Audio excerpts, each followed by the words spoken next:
नमस्कार। प्रतिनिधि सभा सदस्य निर्वाचन सकिने बित्तिकै स्थानीय स्तरमा स्थानीय निर्वाचनलाई लिएर चासो बढेको देखिन्छ। जसरी हामी युवाले देश बनाउने सङ्कल्प लिएका छौँ, त्यसरी नै अब प्रश्न गर्ने जिम्मा पनि हाम्रै हो। हामी कार्यकर्ता होइनौँ, नागरिक हौ र हामी अवश्य नै प्रश्न गर्छौँ। अहिले हामी कुरा गर्दैछौँ महागढीमाई नगरपालिकाको वास्तविक अवस्थाबारे। यस भिडियोमा प्रस्तुत गरिएको तथ्य, विवरण तथा अभिव्यक्तिहरू उपलब्ध अधिकारी जानकारी, सार्वजनिक सूचना र स्थानीय स्रोतबाट स्वयं सङ्कलित जानकारीका आधारमा सत्यता खोज्ने उद्देश्यले तयार गरिएको हो।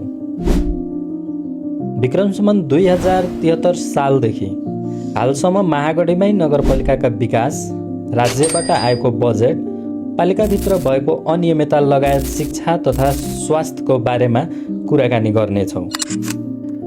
महागढीमाई नगरपालिका स्थापना कालदेखि नै हालसम्म नगर प्रमुखका रूपमा उपेन्द्र प्रसाद यादव र उपप्रमुखका रूपमा तारादेवी शाह कानु भूमिका निर्वाह गर्दै आएका हुन् र 21.36 वर्ग माइल क्षेत्रफलमा फैलिएका यस महागढीमाई नगरपालिकामा 2074 सालदेखि 2081-82 को आर्थिक वर्षसम्म महागढीमाई नगरपालिकाको नगरसभा बजेट दस्तावेज अनुसार करिब 4 अर्ब 56 करोड भन्दा बढी बजेट पारित भएको देखिन्छ, जसमा सङ्घीय सरकार अनुदान, प्रदेश सरकार अनुदान, राजस्व बाँडफाँड समावेश गरिएको छ।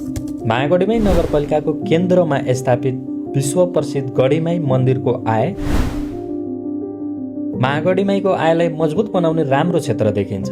तर यही विकासको कुरा गर्दा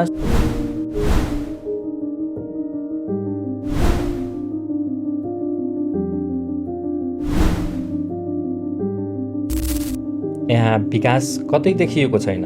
यसबारे स्थानीय जनता जानकार छन्।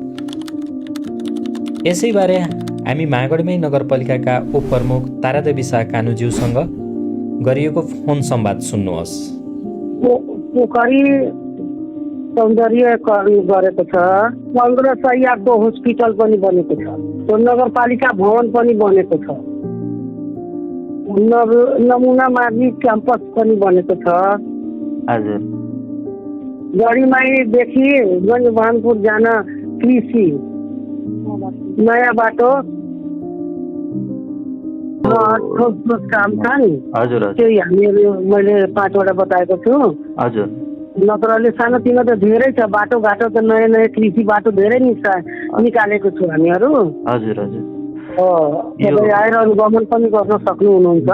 हजुर। यो जुन 15 सयको अस्पताल अनि यो जुन नमुना स्कुलको बिल्डिङ जुन भन्नुभएको छ, यो पालिकाको बजेटबाट यो बनेको हो म्याम?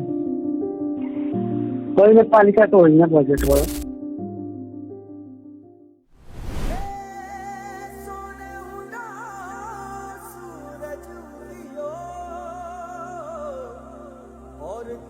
महागढीमाई नगरपालिकाको भौगोलिक बनावट र विश्व प्रसिद्ध ऐतिहासिक सम्पदा बोकेका यस क्षेत्रलाई यदि विकास गरिएको भए इतिहासकै पन्नामा धार्मिक क्षेत्रको रूपमा चिनाउन सकिन्थ्यो। तर विकासको कुरा छोड, राज्यबाट आएको 4 अर्ब 56 करोडको प्रभाव यस पालिकामा कतै देखिएको छैन।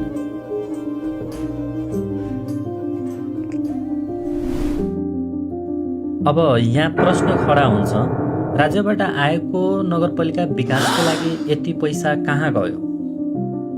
यति मात्र होइन, स्थानीय स्रोत अनुसार हालसम्म 32 करोड भन्दा पनि बढी बेरोजी कायम छ।